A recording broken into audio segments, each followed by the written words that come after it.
بسم الله الرحمن الرحيم. امر حاضر معروف قل قولا قولوا قولي قلنا. قل در اصل تقولو بود.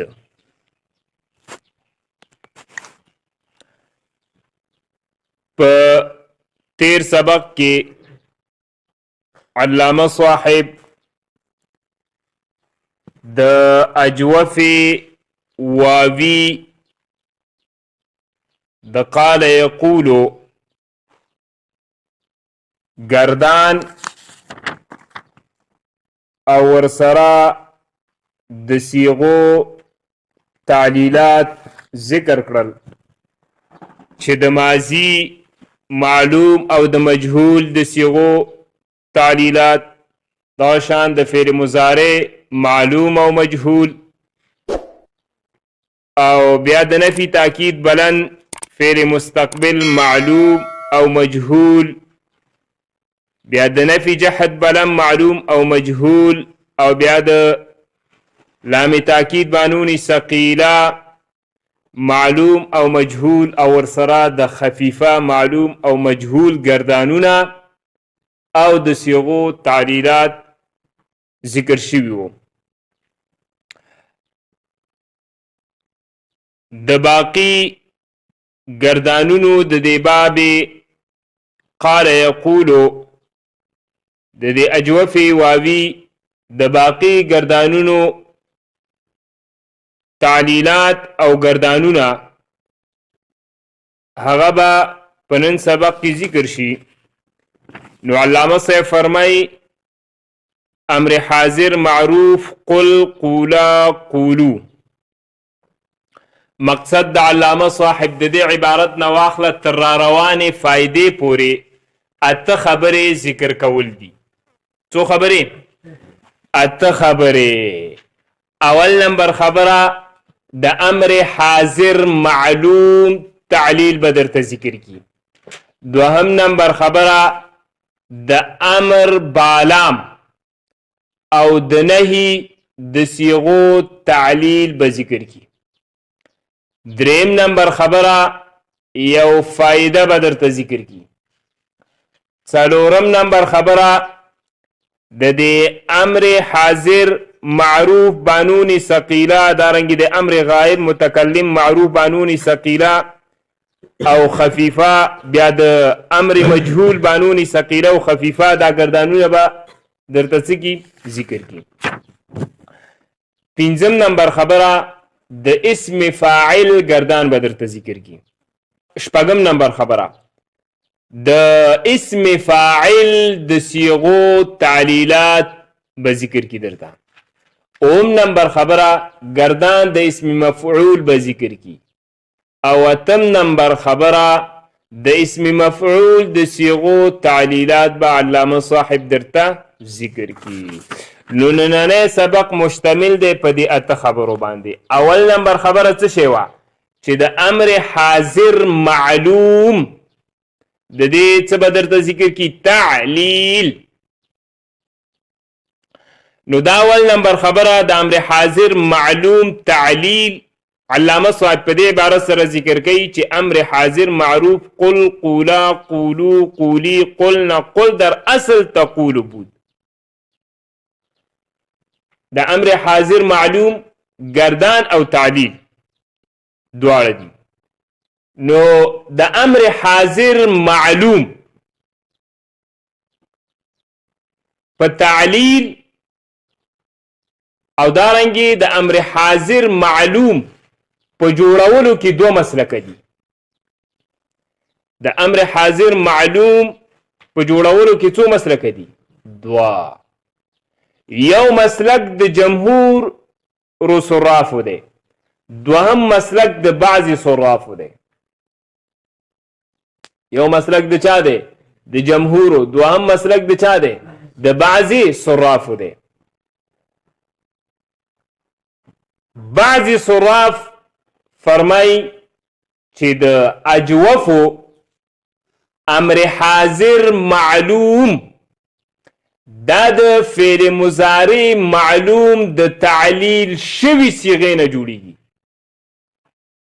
د چا نه جوړیږي د فعل مضارع معلوم د تعلیل شده په کومې صيغو کې چې تعلیل شوی وي د هغو نه څه کیږي جوړیږي یعنی هغوی فرمایي قل د امر حاضر معلوم دا د تقولو نه جوړیږي د چا نه جوړیږي تقولو په دې تقولو کې تعلیل شوی دی بعضې صرفیان څه فرمایي چې قل دا د چا نه جوړیږي تقولو نه د جوړولو طریقې وایي دا ده چې تا علامه د مضارعات به حذف کړي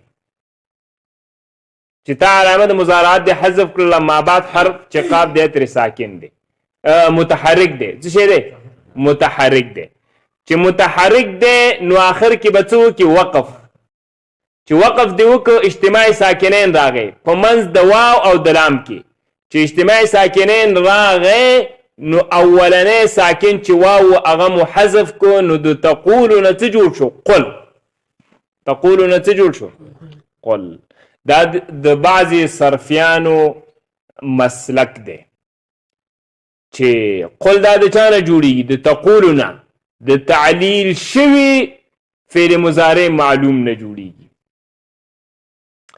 جمهور صراف فرمایي چې نه قل دا د تقولو نه جوړیږي چا نه جوړیږي تقولو نه جوړیږي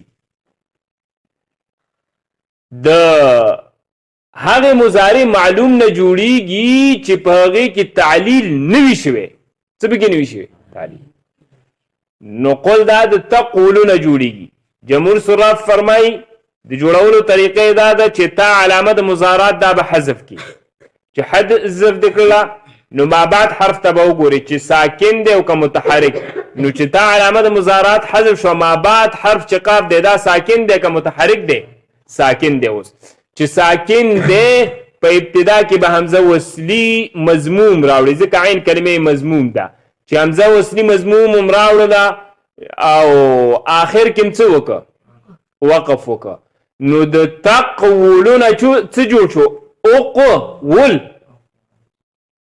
د تقولونه څه جوړ شو اقول چې اقول جوړ شو بیا په دې اقول کې د یقول یبیع قانون ولګیده د واو حرکت منقل که ما قبل قاف ته چې ساکن دی قاف ته ورکه د واو حرکت چې ضمه ده چې قاف ته ورکه نو اوس چې د اجتماع ساکنین راغی په منځ د واو او د لام کې چې اجتماع ساکنین په منځ د واو او لام کې راغی نو دغه واو مو حذف که واو مو څنګه که حذف که چې واو مو حذف که نو اوس حمزه وصلي لپاره ضرورت پاتې نه شو ځکه د حمزه وصلي نه چې وروسته کم حرف دی چې قاف دی هغه متحرک دی ساکن نه دی چې متحرک دی نو حمزه وصلي ته ضرورت پاتې نه شي چې حمزه وصلي ته ضرورت پاتې نه شو نو د ابتدا نه مو حمزه وصلي هم حذف کړل هغې ته مو ویلې ته لاړه شرې ون ته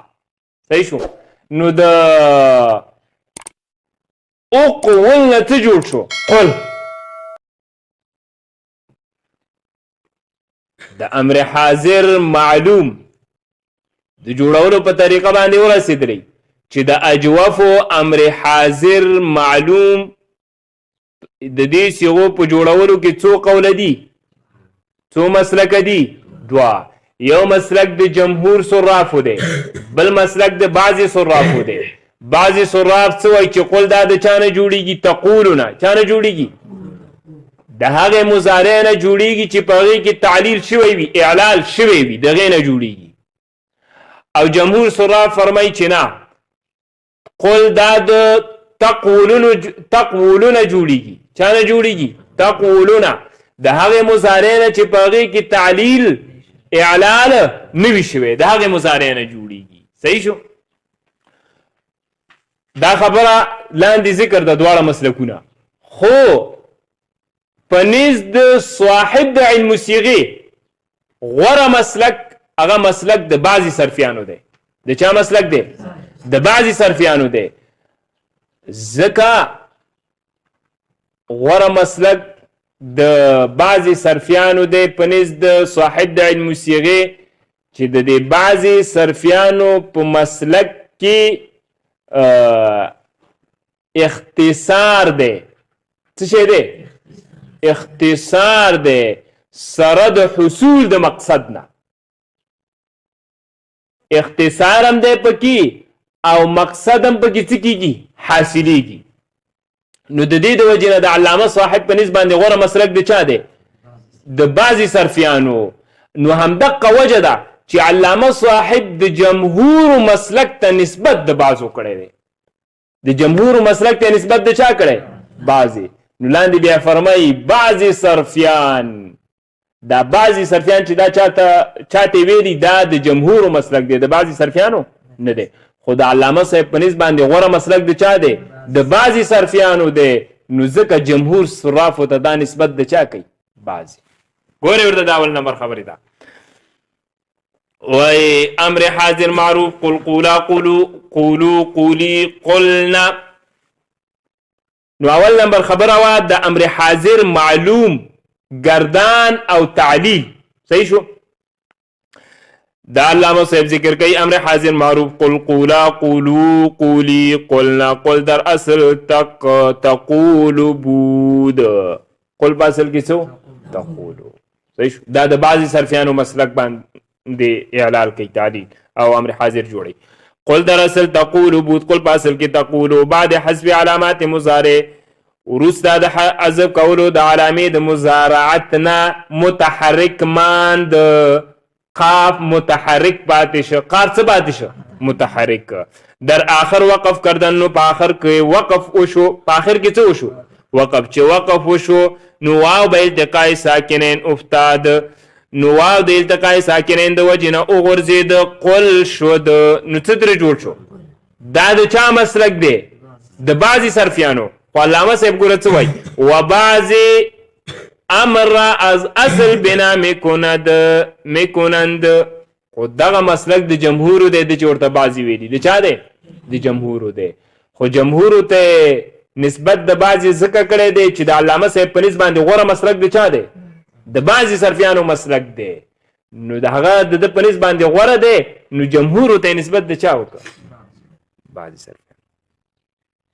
و بعضې امر از اصل بنا میکند. او بعضې صراف چې دی هغه امر حاضر لره از اصل بنا میکنند د اصل نه جوړوي. یعنی د هغې فعل مضارع نه جوړوي چې په هغې کې تعلیل نه وي شوی. د هغې مضارع نه جوړوي چې په هغې کې څه نه وي شوی؟ تعلیل. یعنی قل دا د تقولو نه جوړوي. چا نه جوړوي؟ تقولو نه. بس اقول مشود بیا تا علامه د مضارعت چې حذف کې ما بعد حرف ساکن دی. نو ابتدا کې به همزه وصلي مضموم راوړئ. نو اقول کیږي. بس اقول می شود. نو اقول کیږي باز حرکت واو. بیا باز معنا د بیا باز حرکت واو. بیا حرکت د واو بما قبل دادا ما قبل تور کړی شو د یقولو یبیعو قانون د وجنا. واو را به التقاء ساکنین حذف ګرده. واو د التقاء ساکنین د وجنا حذف شو. واو د چا د وجنا حذف شو؟ التقاء ساکنین. واو هم ساکن دی، لام هم ساکن دی، اجتماعي ساکنین دا التقاء ساکنین. حمزه وصل را حمزه وصلی لرا بیا به استغنا حذف میکنند. د استغنا د وجنا حذف کوي. یعنی اوس چې د حمزه وصلی ته ضرورت نه پاتې کیږي. ولې نه پاتې کیږي؟ ځکه چې ما بعد حرف ترناغه متحرک دی چې قاف دی. حمزه وصل را حمزه وصلی را لرا به استغنا حذف میکند. د استغنا د وجنا حذف کوي. یعنی د ضرورت نه پاتې کېدلو د وجنا حذف کوي. بهامین وضع په همدقې طریقې باندې دیگر صیغه امر را قیاس باید کرد. باقی د امر صیغه قیاس کول پکار دی. باقی چې کومې پنځه صیغې دي هغه هم د قل باندې قیاس کول پکار دی. یعنی په هغو کې چې هم د همدغه دوه مسلک دي. بعضې صرفیان فرمایي چې دا د تقولو نه جوړیږي او جمهور صراف فرمایي چې دا د تقولو نه تسنیه صيغه چې قولا ده نو بعضی صرفیان فرمایي چې دا د تقولان نه جوړیږي او جمهور سره فرمایي چې نه دا د تقوو لان نه جوړیږي. دا سه باقی صيغه چې کومې دي هغه پوه شئ.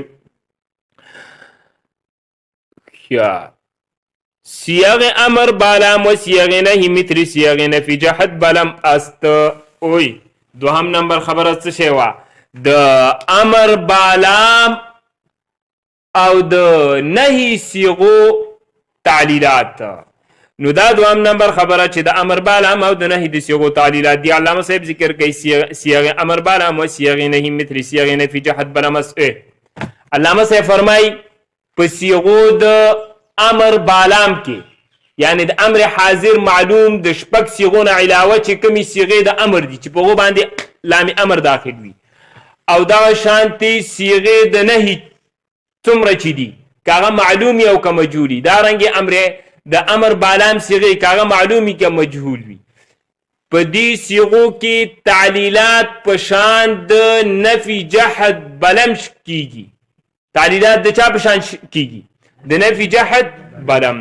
څنګه چې د نفي جحد بلم د معلوم په 15 صيغو کې واو د اجتماع ساکنین د وجه نه غورځیده نو هم دغه شانتي دلته هم د امر بالام معلوم او دارنګي د نهي په معلوم مقه 15 صيغو کې واو چې د اجتماع ساکنین د وجه نه څنګه کیږي؟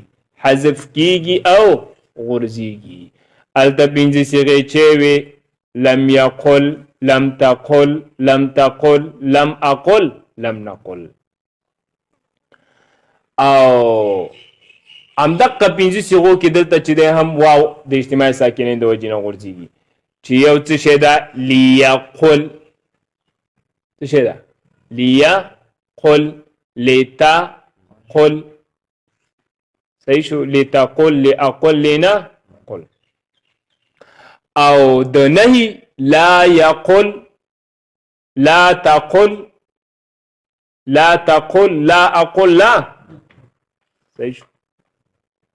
او څنګه چې د نفي جحد مجهول په 15 صيغو کې الف د اجتماع ساکنین د وجه نه غورځیده همدغه شانتي د امر بالا مجهول او ورسره د نهي مجهول په صيغو کې هم په دغه 15 صيغو کې هم الف چې د اجتماع ساکنین د وجه نه څنګه کیږي؟ حذف کیږي. څنګه کیږي؟ ليقل لتقل لتقل لأقل لنقل لا يقل لا تقل لا تقل لا أقل لا نو. صحیح ګورئ صيغ امر بالام صيغه د امر بالام او صيغه نهي او صيغه د نهي مثل صيغه نفي جحد بلمس دا پشان د صيغو د نفي جحد بلم دي کې در آنها در محل جزم چې په دو کې هم در محل جزم په محل د جزم کې واو و الف واو او الف افتاده است غرزيږي په محل او په ځایونو د جزم کې یعنی کم ځایونو کې چې اجتماع ساکنین راځي الته چې دی واو او الف څنګه کیږي؟ غورځيږي. واو د معلوم صيغو کې او الف د مجهول په صيغو کې حذف کیږي چې 15 صيغې دي. واو و الف افتاده اسوا بس واو او الف غورځيږي فقط چون ليقل یا ليقل چې مجهول شي او نهي ولا لا تقل یا لا تقل چې مجهول شي. وقس على هذا وای قیاس کا پدی باندې نور صيغه بیا حاشیه کې در طریقې لم يقل لما يقل وان يقل صحیح شو کوم چې حروف جوازم دي. در نون ثقيله وخفيفه امر ونهي واو الف کې در مواقع جزم ساکت شده بود بسبب تحرک ما قبل نون باز امدا. او دریم نمبر خبره څه شی وا؟ فائده.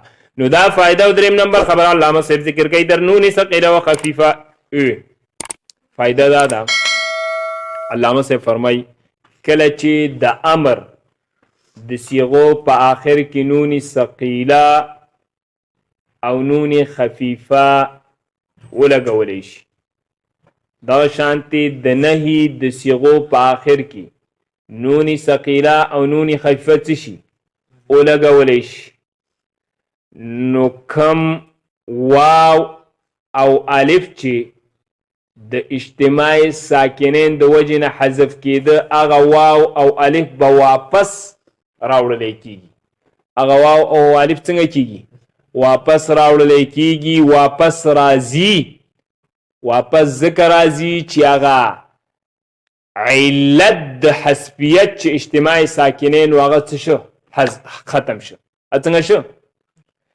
علت د حسبیت چې څه شی و اجتماع ساکنین هغه څه شو ختم شو چې ختم شو نو دغه واو چې د معلوم په صيغو کې حذف کېده او الف چې د مجهول په صيغو کې حذف کېږي دا به څه کېږي واپس به راوړلی کېږي د نون ثقيله او د نون خفیفه په صيغو کې ځکه نون ثقيله او نون خفیفه دا د خپل ځان نه مخکې چې غواړي فتحه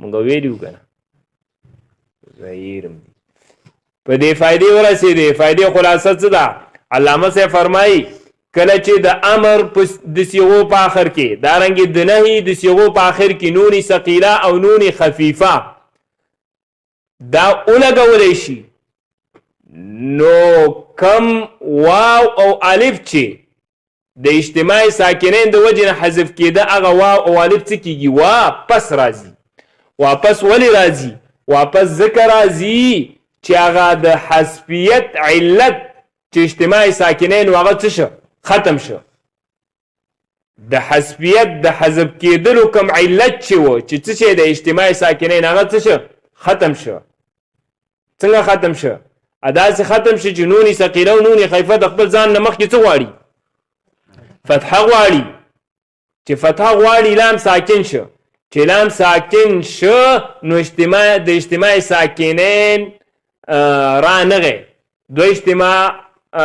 دو ساکنین سره جمع نشول اجتماع دو ساکنین رانغه چې رانغه نو علت د حذفیت هغه څه شو ختم شو نو قل د دې نه چې دی منګه امر حاضر بانونی ثقيله جوړو نو په دې کې چې دی واو حذف شوی دغه واو واپس کیږي راځي کله چې د قل په آخر کې نونی ثقيله ولګو چې وم لګو نونی ثقيله د خپل ځان نه مخکې فتحه غواړي نو لام باندې فتحه راغله چې لام باندې فتحه راغله نو هغه واو چې کوم مو چې د اجتماع ساکنین د وجه نه حذف شوی او هغه واو واپس شو راغی ځکه علت د حذفیت ختم شو چې علت د حذفیت ختم شو نو څنګه شو قولن څنګه شو قولن ليقولن لا يقولن لا تقولن لا اقولن وغيرها په دې فائدې ورسېدې ګورئ اسانه ده در نون ثقيله وخفيفه در نون ثقيله وخفيفه امر ونهي په نون ثقيله وخفيفه د امر او نهي کې واو او الف واو او الف کې در مواقع جزم ساقط شو د بوچ په زینو د جزم کې ساقط شوی و یا شوی و د وجه د اجتماع ساکنین بسبب تحرک ما قبل نون د وجه د متحرک کېدلو د ما قبل د نون نه باز امدا واپس راغلل څه شول واپس راغلل ځکه اجتماع ساکنین هغه ختم شو د حذفیت چې کوم علت و چې اجتماع ساکنین هغه څه شو ختم شو امر حاضر معروف بانونی ثقيله دریم نمبر خبره گردانونه لاندې ذکر دي امر حاضر معروف بانونی ثقيله قولن نقولان نقولن نقولن نقولن امر غائب متكلم معروف بانونی ثقيله ليقولن ليقولن ليقولن لتقولن لتقولن ليقولن لأقولن لنقولن بانوني خفيفه ليقولن ليقولن لتقولن ليقولن لنقولن بحث امر مجهول بانوني ثقيله ليقالن ليقالن ليقالن لتقالن لتقالن ليقلن لتقالن لتقالن لتقلن ليقالن لنقالن نون خفيفه هم برين قياس نون خفیفه هم په دې قیاس نون خفیفه هم په چا قیاس په دې سبق نشته د دې سیده نهي معروف نون ثقيله لا يقولن لا يقولن آسانه د سبق نشته مجهول لا يقال نقد نهي گردان راوال اخر کې نون ثقيله ولګوا خو درته ویلې کوم ځایونو کې چې په معلوم کې واو حذف شوی د اجتماعي ساکنین د وجې نه هغه واو واپس کیږي بیرته راځي واپس راځي کوم ځکه چې د مجهول په صيغو کې الف حذف شوی او هغه الف واپس کیږي راځي ځکه هغه علت د حذفیت چې اجتماعي ساکنین او حذف شو لا يقالن نون خفيفه بهمين قياس نون خفيفه هم په دې قياس یا نون خفيفه بهمين قياس نون خفيفه هم په دې طریقې هغه په دې طریقې باندې دی وای وی کنه ما ټول خو به درته نه کومه بحث اسم فاعل قائل قائلان قائلون اوم نمبر شپږم نمبر خبره څه شی پنځم نمبر خبره گردان د اسم فاعل لاندې ذکر دی بحث اسم فاعل فقائل قائلان قائلون قائلة قائلتان قائلات قائل درس القائل بود او شپږم نمبر خبره څه شی وا د اسم فاعل د صيغو تعلیلات نو دا شپږم نمبر خبره علامه صاحب ذکر کوي قائل درس القائل بود علامه صاحب فرمای قائل اسم فاعل پاسل کې قاولن و د چا سره او د واو سره په دې د اسم فاعل په ټولو صيغو کې او لسم نمبر قانون لګیدل څوم نمبر قانون او لسم نمبر چې د قانون نوم و د قائل او بائع والا قانون داو چې هر هغه واو او یا چې د فاعل په عین کلمې کې راشي او د هغه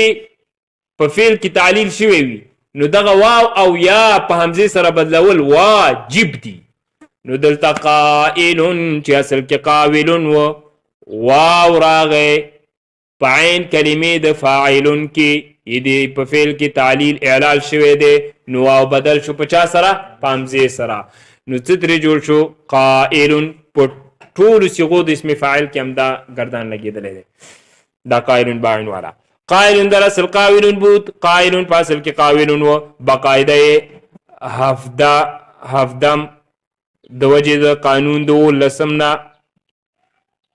واو حمزه شد واو بدل په چا سره شو حمزه سره و هم چنین در دیگر سیاق هم د قشانتی تعلیل شوه ده په نور صيغو کې باس اسم مفعول جاړه ما خیر ده باس اسم مفعول مقول مقولان مقولون اوم نمبر خبره څه شی وا گردان د اسم مفعول هغه درته ذکر کوي باس اسم مفعول مقول مقولان مقولون مقوله مقولتان مقولات